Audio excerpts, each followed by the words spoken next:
अस्सलाम वालेकुम traders, good morning traders. आपके सामने गोल्ड XAU USD का 30 मिनट का टाइम फ्रेम मैंने ओपन किया हुआ है और यहाँ पर 50 का मूविंग एवरेज और RSI को अप्लाई किया हुआ है।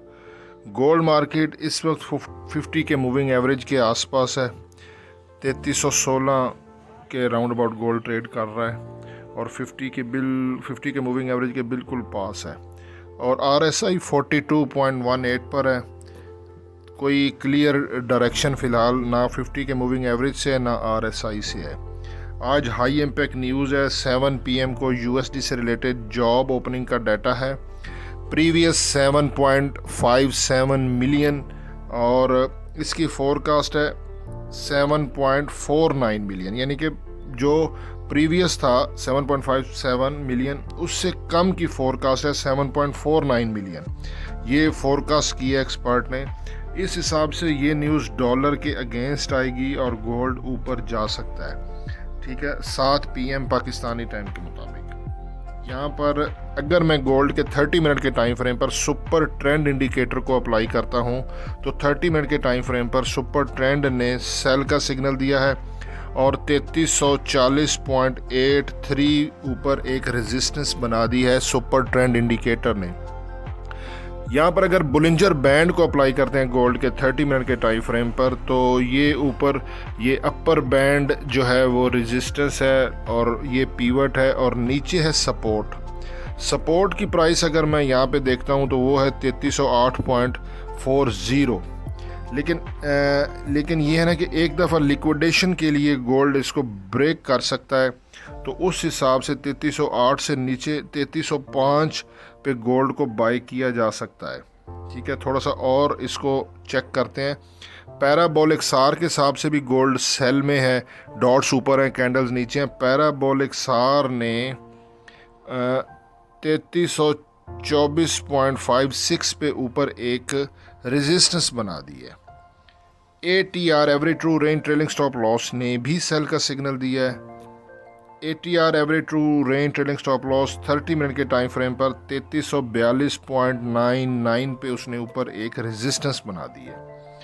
ये कल 28 अप्रैल गोल्ड मार्केट का हाई था 3352.84, लो उसने लगाया 3263.85, लेकिन फिर उसने जो क्लोजिंग दी है वो 3343.92 पे दी है। ये देखें ना, बहुत इंपॉर्टेंट चीज़ है। ये डेली की कैंडल्स एक आपके सामने क्लियरली मैं आपको दिखा रहा हूँ कि गोल्ड मार्केट ने उसकी ओपनिंग आप पहले देख लें। 3324 पे उसकी ओपनिंग है 24.94 पे और उसने हाई लगाया 3352.84 का। कल मैं वीडियो अपलोड नहीं कर सका किसी ज़ाती मसरूफियत की वजह से, उसके लिए माजरत। अच्छा, गोल्ड मार्केट ने लो लगाया 3267.85। ये गोल्ड का लो है और उसकी क्लोजिंग है 3343.92, यानी कि गोल्ड मार्केट की ओपनिंग प्राइस के भी ऊपर उसकी क्लोजिंग है 3343.92। अब इंडिकेटर सारे सेल बता रहे हैं, लेकिन ये जो डेली की कैंडल्स हैं ये बाय बता रही हैं, क्योंकि जो लो है वो 3267 और क्लोजिंग 3343 कल की ओपनिंग प्राइस से भी ऊपर है। तो आज देखें गोल्ड मार्केट ने जो हाई लगाया वो 3348.43 है, यानी कि कल का हाई वैसे ब्रेक नहीं हुआ है। हाई ब्रेक होता तो ज़्यादा स्ट्रॉन्ग बुलिश सिग्नल बन सकता था। ये 3352.84 है और आज का जो हाई है 29 अप्रैल का वो है 3348.43। बहरहाल इसने जो लो लगाया वो देखें 3307 है। ओपनिंग प्राइस 3344 है और इसने जितना मेरे हिसाब से रिकवरी रिट्रेसमेंट करनी थी वो नीचे ये आ गया 3307.96 पर। ठीक है, और ये जो स्नैरियो है डेली की कैंडल्स का, ये ख़ास तौर पे ये लो लगाने के बाद क्लोजिंग ऊपर, तो ये मुझे बुलिश सिग्नल दे रहा है कि गोल्ड को डिप से बाय किया जाए।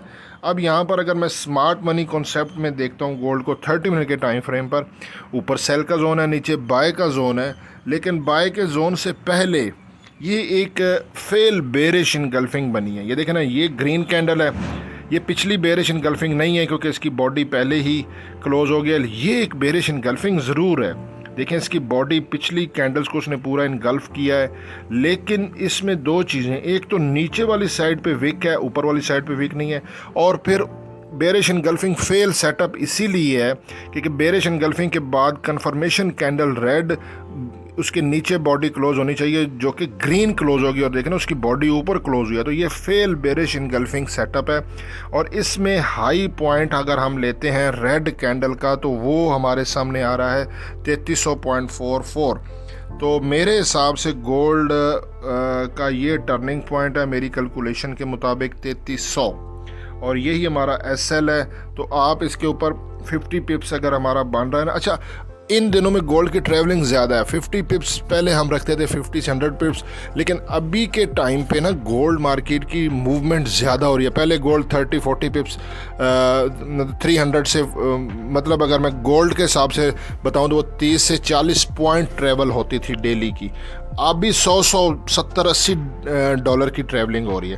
तो इस हिसाब से अगर 3300 का मैं SL रखता हूँ ना, तो अभी हमें अपनी स्ट्रेटजी को थोड़ा चेंज करके ये 3307 से भी बाय बन सकता है। इसी हिसाब से हम TP भी बड़ा रखेंगे। हमने जो हमारा स्ट्रेटजी है वो 1:2 की रेशियो है। अगर यहाँ पे मैं 70 पिप्स का SL रखता हूँ तो मुझे TP 140 का रखना चाहिए। अगर मैं SL यहाँ पे रखता हूँ 100 पिप का तो TP मैंने 200 से कम नहीं रखना। तो 3300 का अगर SL रखते हैं तो 3310 से अगर बाय करते हैं तो 3320 का 3330 का SL TP रखना है हमने। 1:2 की रेशियो को हमने चेंज नहीं करना, ताकि अगर देखें 1:2 की रेशियो बहुत ज़बरदस्त होती है, और ये मैं काफ़ी अरसे से इस पे काम कर रहा हूँ। अगर एक TP हिट होता है ना और एक SL हिट होता है तो एक TP हिट होने के बाद 2 SL की अमाउंट हमारे पास बच जाती है। तो फॉर एग्ज़ाम्पल बहुत सिंपल है कि वीक के अंदर, मतलब अगर एक वीक में हम 6 एंट्रीज़ लेते हैं, ठीक है ना, किसी दिन में 2, तो 6 में से अगर 3 का SL होता है, 3 का TP होता है, तो भी आप प्रॉफिट में होगे क्योंकि आपका TP SL के डबल है। तो बहरहाल मैंने आपको टर्निंग पॉइंट दे दिया है, 3300 टर्निंग पॉइंट है। जब तक गोल्ड मार्केट मेरे हिसाब से इसके ऊपर है तो वो बुलिश ही है, और इसको अगर गोल्ड ने ब्रेक किया 3300 को तो फिर शायद वो रिवर्स हो जाए, अदरवाइज़ वो बुलिश ही है। अब 3307, 3310, 3305 के इर्द गिर्द आप बाय कर सकते हो 3300 के SL के साथ, और उसी हिसाब से 1:2 के रेशो के हिसाब से आपने डबल TP रखना है। गोल्ड है बुलिश ट्रेंड में।